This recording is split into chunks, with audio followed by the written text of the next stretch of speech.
जय हिंद मेरे प्यारे बच्चों। जैसा कि आपसे प्रॉमिस किए थे कि क्लास 12 की बैच बहुत ही जल्द आएगी, तो आज क्लास 12 की फ़िज़िक्स की बैच आपकी आ चुकी है। इसमें आंसर करेंगे हम लोग एमसीक्यू का। जितने भी एमसीक्यू आपके एग्ज़ाम में बनने वाले हैं, मोस्ट इंपॉर्टेंट एमसीक्यू, वो सभी हम लोग डिस्कस डेली 9 बजे रात को किया करेंगे। कितने बजे? 9 बजे। डेली जुड़ना ना भूलें। 9 बजे आपको लाइव आना है क्लास 12, ठीक है। इसलिए बहुत ही ध्यान से आप इस बात को ध्यान रखेंगे।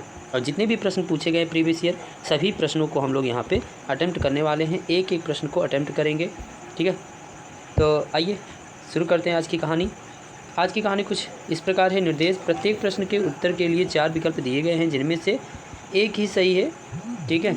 आपको वहाँ से चुनाव करना है और उत्तर तो जो है आपको देना पड़ेगा। आइए आज के पहले प्रश्न को देखते हैं।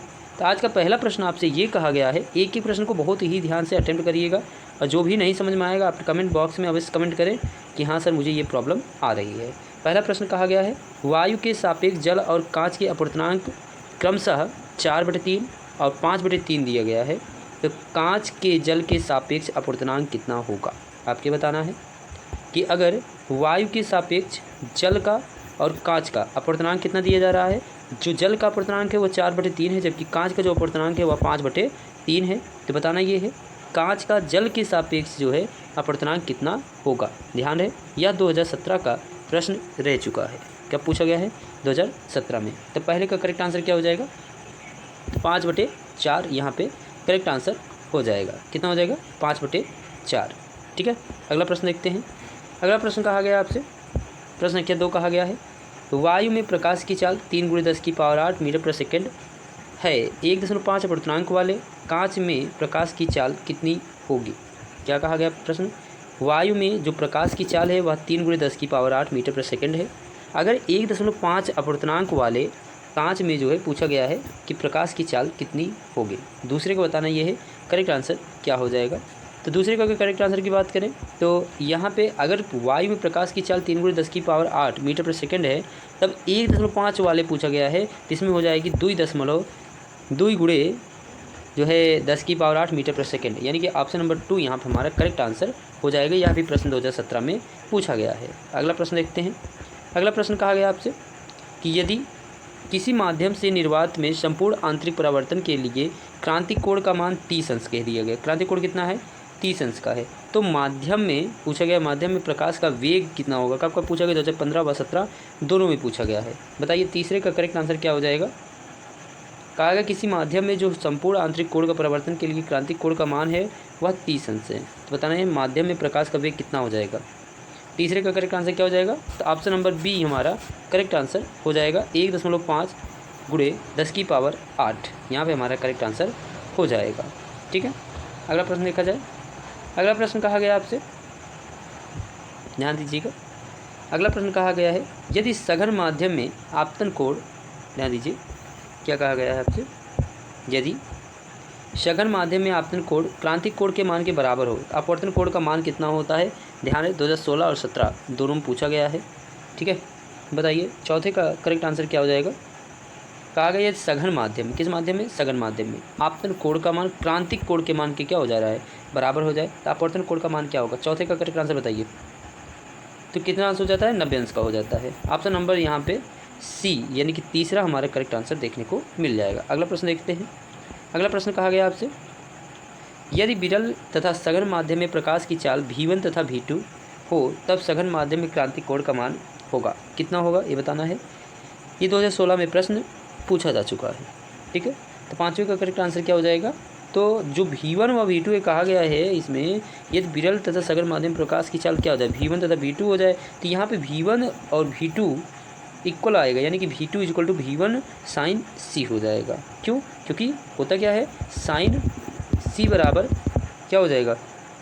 v2/v1। तो v1 साइन सही का साइन सी अपन 1 कर सकते, क्रॉस मल्टीप्लाई कर दीजिए। v1 का मल्टीप्लाई किसके साथ हो जाएगा? साइन सी के साथ। तो v1 sin c, और जबकि v2 का करेंगे 1 के साथ, तो आ जाएगा कितना? v2, यानी v2 = v1 sin c हो जाएगा। पाँचवें का correct answer option number A यहाँ पे हमारा करेक्ट देखने को आपको मिल जाएगा। आइए अगला प्रश्न देखते हैं। अगला प्रश्न है, कहा गया है आपसे, यदि किसी सघन माध्यम में प्रकाश यदि किसी सघन माध्यम में क्रांतिक कोण को निम्नलिखित से व्यक्त किया जाता है, कैसे कि जो है theta C is equal to tan inverse 3/4। तो कहा गया है कि सघन माध्यम का अपवर्तनांक विरल माध्यम से सापेक्ष माध्यम में है। 2019 का यह प्रश्न रह चुका है। बताना ये है कितना हो जाएगा, 5/4, 5/3, 7/5 या फिर 4/3। कैलकुलेशन करते हुए चलिएगा। छठवें का करेक्ट आंसर बताइए क्या हो जाएगा। तो 5/3 हो जाएगा। यहाँ पे कितना हो जाएगा, 5/3। ठीक है, अगला प्रश्न देखते हैं। प्रश्न संख्या 7 क्या कहा जा रहा है आपसे।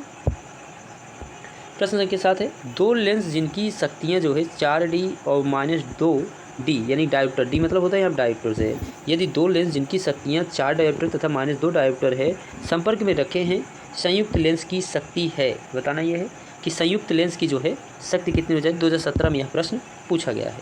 तो कितना हो जाएगा, ऑप्शन बताना है 6D, 2D, -2D या फिर 4D। बताना 6 डायोप्टर, 2 डायोप्टर, -2 डायोप्टर या फिर 4 डायोप्टर। सातवें का करेक्ट आंसर बताइए। अगर सातवें का करेक्ट आंसर की बात करें तो यहाँ पे 2 डायोप्टर करेक्ट आंसर हो जाएगा हमारा। ठीक है, अगला प्रश्न देखते हैं। अगला प्रश्न कहा गया है,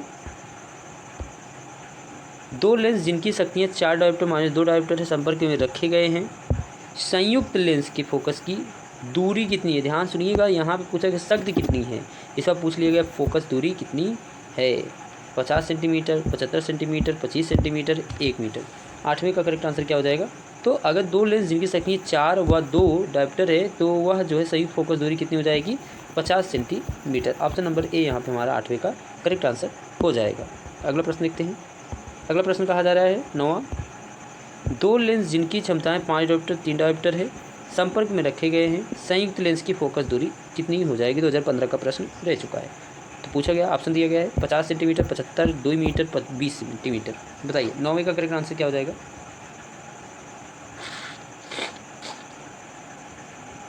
अगर 9वें के करेक्ट आंसर की बात की जाए तो 9वें करेक्ट आंसर क्या हो जाएगा, 50 सेंटीमीटर। कितनी हो जाएगी, 50 सेंटीमीटर। ठीक है, अगला प्रश्न देखते हैं।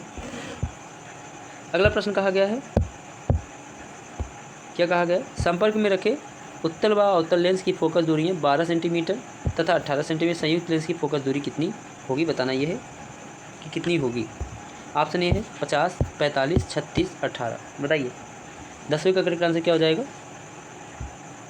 तो 10वें करेक्ट आंसर कितना हो जाएगा, 36। ऑप्शन नंबर सी यहाँ पर हमारा करेक्ट आंसर हो जाएगा। ठीक है, आइए इसके आगे देखते हैं। प्रश्न संख्या 11 की तरफ बढ़ते हैं। प्रश्न संख्या 11 है, आपसे कहा गया है, क्या कहा गया, +3 डायोप्टर -5 डायोप्टर क्षमता के दो पतले लेंस संपर्क में रखे गए हैं, इस संयोजन की फोकस दूरी कितनी होगी। बताना ये है -40 सेंटीमीटर, +40 सेंटीमीटर, -20 सेंटीमीटर या फिर -50 सेंटीमीटर। बताइए 11वें का करेक्ट आंसर क्या हो जाएगा। तो -50 सेंटीमीटर। कितना हो जाएगा, -50 सेंटीमीटर। अगला प्रश्न देखा जाए, कहा गया आपसे, अगला प्रश्न है, प्रकाश की एक किरण कांच की वायु में 45 अंश के कोण पर आपतित होती है। यदि कांच वायु के लिए क्रांतिक कोण 45 अंश का हो तो अपवर्तन कोण का मान कितना होगा। 12वें का करेक्ट आंसर क्या हो जाएगा। बताना ये है 0 होगा, 45 होगा, 90 होगा या फिर 180 होगा। 12वें का करेक्ट आंसर क्या हो जाएगा। तो ऑप्शन नंबर सी यानी कि 90 अंश हो जाएगा। अगला प्रश्न देखते हैं। अगला प्रश्न कहा जा रहा है आपसे, एक प्रिज्म का अपवर्तक कोण 60 अंश है। जब प्रकाश की एक किरण पर 50 अंश का कोण आपतित होती है तो इसके अल्पतम विचलन कितना हो जाता है। अल्पतम विचलन कोण का पूछिए, यहाँ पे मान याद करना है। कब पूछा गया है, तो 2018 का यह प्रश्न रह चुका है। तो 13वें का करेक्ट आंसर क्या हो जाएगा। 13वें का आंसर कितना हो जाएगा, तो 40 अंश। कितना हो जाएगा, 40 अंश। ऑप्शन नंबर ए यहाँ पे 13वें में सही हो जाएगा। अगला प्रश्न देखते हैं।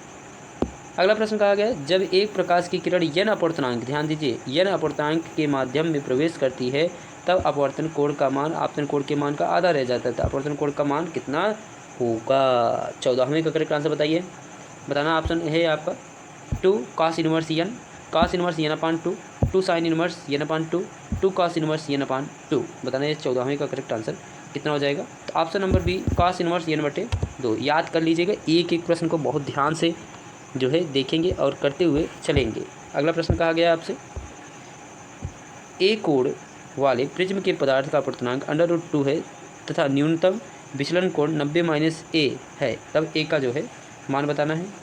30 अंश से, 45 अंश से, 60 अंश से या फिर 90 अंश से। बताइए करेक्ट आंसर क्या हो जाएगा 15वें का। तो यहाँ पे 45 अंश का ऑप्शन नंबर बी हमारा करेक्ट आंसर हो जाएगा। ठीक है, अगला प्रश्न देखते हैं। अगला प्रश्न यहाँ पर लिखा गया है क्या, कोण ए वाले प्रिज्म के पदार्थ का अपवर्तनांक √2 है तो न्यूनतम विचलन कोण कितना होगा। तभी हमने कहा कितना होगा 45 अंश हो जाएगा। अगला प्रश्न है, क्या कहा गया अगला प्रश्न, ध्यान समझेंगे। एक समबाहु प्रिज्म न्यूनतम विचलन की स्थिति में है यदि आपतन कोण प्रिज्म के 4/5 गुना हो जाए तो बताइए न्यूनतम विचलन कोण कितना अंश होगा। 16वें का करेक्ट आंसर बताइए क्या हो जाएगा। हाँ भाई बताइए कितना कितना दिया, ऑप्शन क्या क्या दिया गया है, 72 अंश, 60 अंश, 48 अंश या फिर 36 अंश। बताइए कि न्यूनतम विचलन कोण कितना हो जाएगा। 16वें का करेक्ट आंसर बताइए। तो 36 अंश कितना हो जाएगा, 36 अंश हो जाएगा। ठीक है, अगला प्रश्न देखा जाए। अगला प्रश्न कहा गया है, ध्यान दीजिए। एक पतले प्रिज्म द्वारा उत्पन्न विचलन कोण निम्नलिखित में से इस पर निर्भर नहीं करता है कि प्रिज्म के पदार्थ के अपवर्तनांक n पर, प्रिज्म के कोण a पर, माध्यम जिसमें प्रिज्म रखा है या फिर आपतन कोण I पर। बताना यह है कि 7वें का या 17वें का करेक्ट आंसर क्या हो जाएगा। तो अगर एक जो है पतला प्रिज्म जो है उत्पन्न विचलन कोण के मान पर निर्भर नहीं करता, कौन सा, तो आपतन कोण I पर जो है निर्भर नहीं करता है। ठीक है, इस तरह के 17वें का option number D correct answer हो जाएगा। अगला प्रश्न देखते हैं। अगला प्रश्न कहा गया है आपसे, क्या कहा गया है, प्रिज्म से गुजरने पर निम्नलिखित में से किस रंग के प्रकाश का विचलन जो है अधिकतम हो जाता है। 2019 का प्रश्न रह चुका है। लाल रंग का, बैगनी रंग का, नीले रंग का या फिर हरे रंग का। 18वें का करेक्ट आंसर क्या हो जाएगा बोलिए। तो अगर 18वें के करेक्ट आंसर की बात करें कि कौन सा ऐसा है रंग प्रकाश का जिसका विचलन जो है अधिकतम होता है, तो ऑप्शन नंबर बी यानी कि बैगनी रंग हो जाता है। करेक्ट आंसर हो जाएगा कितना, बैगनी रंग। अगला प्रश्न देखते हैं। अगला कहा गया आपसे, एक प्रकाशित तंतु में तंतु के ऊपर लेप की गई परत का अपवर्तनांक होता है, कितना होता है आपके बताना है। ऑप्शन ए है हमारा तंतु के पदार्थ से अधिक, दूसरा है तंतु के पदार्थ के बराबर, तीसरा है तंतु के पदार्थ से कम या फिर तंतु के पदार्थ से संबंधित नहीं होता। 19वें का करेक्ट आंसर क्या हो जाएगा। अगर 19वें का करेक्ट आंसर की बात करें तो ऑप्शन नंबर सी यानी कि तंतु के पदार्थ से जो है हमेशा जो है कम होता है। ठीक है, अगला प्रश्न देखते हैं। अगला प्रश्न कहा गया बच्चों कि मनुष्य की आँख नेत्र लेंस का अपवर्तनांक कितना होता है, यानी कि मनुष्य की आँख के नेत्र लेंस का जो अपवर्तनांक होता है वह कितना होता है ये बताना है आपको। ऑप्शन है 1, 1.2, 1.44 या फिर 0। 20वें का करेक्ट आंसर क्या हो जाएगा। तो अगर बात करें मनुष्य के जो आँख होती है उसकी नेत्र लेंस की अपवर्तनांक कितना होता है, तो ऑप्शन नंबर बी यानी कि 1.2। 20वें का करेक्ट आंसर क्या हो जाएगा, सॉरी माफ़ कीजिएगा, यहाँ पे 1.44 हो जाएगा, यानी कि ऑप्शन नंबर सी हमारा करेक्ट आंसर देखने को आपको मिल जाएगा। ठीक है, अगला प्रश्न देखा जाए। आइए अगला प्रश्न देखते हैं। प्रश्न संख्या 21 देखते हैं। प्रश्न संख्या 21 कहा गया है, एक व्यक्ति 3 मीटर की दूरी तक देख सकता है, उसके लिए 12 मीटर की दूरी तक स्पष्ट देखने के लिए निर्धारित किए गए फोकस दूरी बताना है। फोकस दूरी कितना होगा, 3 होगा, 4 होगा, -4 होगा या फिर 12 मीटर होगा। बताना ये है कि 21वें का करेक्ट आंसर क्या हो जाएगा। तो 21वें का ऑप्शन नंबर यहाँ पे -4 जो है करेक्ट आंसर हो जाएगा। ठीक है, बात समझ में आ रहा है। हाँ, आप इसका ध्यान दीजिए कि आपको खुद लगाना पड़ेगा भाई, सवाल को बैठ करके सॉल्व कीजिए घर पे बैठ के। कैसे आ रहा है, हम डायरेक्ट करा दे रहे हैं, आप प्रैक्टिस करिए घर पे बैठ करके। ठीक है, एग्ज़ाम बहुत करीब है और आपके पास टाइम बहुत कम है, इसलिए एक एक प्रश्न को ध्यान से देखते हुए करिए। यदि एक दूरदर्शी की अभिदृश्यक तथा नेत्रिका की फोकस दूरियाँ क्रमशः F0 तथा Fe हो तो इसकी आवर्धन क्षमता लगभग होगी, ये 2025 में छपेगा। ठीक है, 22वें का करेक्ट आंसर क्या हो जाएगा ये बताना है। 22वें का करेक्ट आंसर क्या हो जाएगा बोलिए। तो सेकंड यानी कि F-F0/Fe यानी कि 22वें का सेकंड ऑप्शन हमारा सही हो जाएगा। अगला देखते हैं। अगला कहा गया है 23वां प्रश्न, क्या कहा गया है इसको ध्यान दीजिए। 23वां में कहा गया है, यदि किसी दूरदर्शी का अभिदृश्यक लेंस का व्यास d तथा प्रयुक्त प्रकाश का तरंगदैर्घ्य लैम्डा हो तो इसकी भेदन क्षमता कितनी होगी, पूछा गया है प्रश्न है, ध्यान दीजिए 2024 में प्रश्न पूछा गया है। ठीक है, बताइए 23वां में करेक्ट आंसर क्या हो जाएगा, तो d/1 पॉइंट कितना होता है, d/1.22 लैम्डा। कहाँ पे ऑप्शन नंबर यहाँ पे सेकंड हमारा करेक्ट आंसर हो जाता है। 23वां का सेकंड क्या हो जाएगा, करेक्ट आंसर हो जाएगा। अगला प्रश्न देखते हैं। अगला प्रश्न है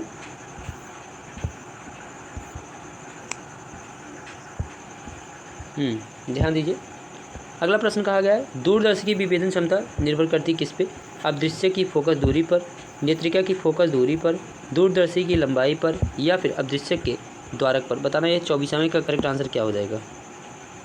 तो 24वां का आंसर कितना हो जाएगा, तो जो दूरदर्शी की विभेदन क्षमता होती है वह निर्भर किस पे करती है, अपदृश्य के द्वारक पर। ठीक है, अगला प्रश्न देखते हैं। अगला प्रश्न कहा गया है आपसे विभेदन क्षमता का अस्थायी मात्रक क्या है। विभेदन का जो विभेदन क्षमता होती है उसकी अस्थायी मात्रक क्या है बताना है, बताइए कितना हो जाएगा। तो इसका जो है विभेदन की कोई जो है अस्थायी मात्रक नहीं होता है, एक्चुअली जो है विभेदन क्षमता जो होती है उसकी कोई मात्रक उत्रक नहीं होता है। ठीक है, अगला प्रश्न देखते हैं। अगला कहा गया किसी प्रिज्म से जब एक वर्णी प्रकाश गुजरता है तब उसका, कब पूछा गया है, 2021 में, ध्रुवण हो जाता है, वर्ण विक्षेपण हो जाता है, विवर्तन हो जाता है, या फिर विचलन हो जाता है। 26वें का करेक्ट आंसर क्या हो जाएगा, तो ऑप्शन नंबर यहाँ पे 3 यानी कि वर्ण विक्षेपण करेक्ट आंसर हो जाएगा। ठीक है, अच्छा वर्ण विक्षेपण होता है कितने रंग में बांटता है ये, 7 रंगों में। सबसे ज़्यादा किसकी होती है, तो रेड की। सबसे कम किसका होता है, तो बैगनी की। ठीक है, आगे देखते हैं। अगला प्रश्न कहा गया यहाँ पे कि पूर्ण आंतरिक परावर्तन संभव नहीं है यदि प्रकाश का गमन होता है किसमें से, वायु से जल में, जल से वायु में, कांच से जल में, या फिर कांच से वायु में। 27वें का करेक्ट आंसर क्या हो जाएगा, तो वायु से जल में अगर ले जाते हो तो प्रकाश का जो है गमन नहीं होता है। अगला कहा गया है परावर्तक दूरदर्शी में अदृश्य होता है क्या, उत्तल, समतल, अवतल, या फिर प्रिज्म। बताना ये है। 28वें का करेक्ट आंसर क्या हो जाएगा, तो अगर 28वें का करेक्ट आंसर की बात करें तो ऑप्शन नंबर यहाँ पे कौन सही हो जाएगा, अवतल दर्पण, यानी कि ऑप्शन नंबर बी यहाँ पे हमारा करेक्ट आंसर हो जाएगा, 28वें का बी। ठीक है, अगला प्रश्न देखते हैं। अगला प्रश्न कहा गया है आज का कि प्रकाश किरण सघन माध्यम से विरल माध्यम में गमन कर रही है, आपतन कोण क्रांतिक कोण के मान के बराबर है, अपवर्तन कोण का मान ज्ञात कीजिए। 29वें का करेक्ट आंसर क्या हो जाएगा, बताना ये है। 45 अंश होगा, 90 अंश होगा, 0 अंश होगा, या फिर 135 अंश। 29वें का करेक्ट आंसर क्या हो जाएगा, तो यहाँ पे सेकंड यानी कि 90 अंश हमारा करेक्ट आंसर हो जाएगा। अगला प्रश्न कहा गया है यदि किसी उत्तल लेंस की लाल बैगनी प्रकाश की फोकस दूरियां FR FV हो तब। बताइए कि 30वें का करेक्ट आंसर क्या होगा, 2024 में भी पूछा गया है। ठीक है, न्यूमेरिकल को हल्के में ना लीजिए भैया, एक एक प्रश्न आपको दिलाएगा नंबर। 30वें का आंसर क्या हो जाएगा, सेकंड नंबर हो जाएगा, FV is lower than FR। ठीक है, आज के लिए यह आपका होमवर्क है। 31वां जो प्रश्न है वह होमवर्क है। कमेंट करके अवश्य बताएं कि आपको यह वीडियो कितना यूजफुल लगा। तब तक मिलते हैं अगले वीडियो में, तब तक के लिए दीजिए हमें इजाज़त। धन्यवाद।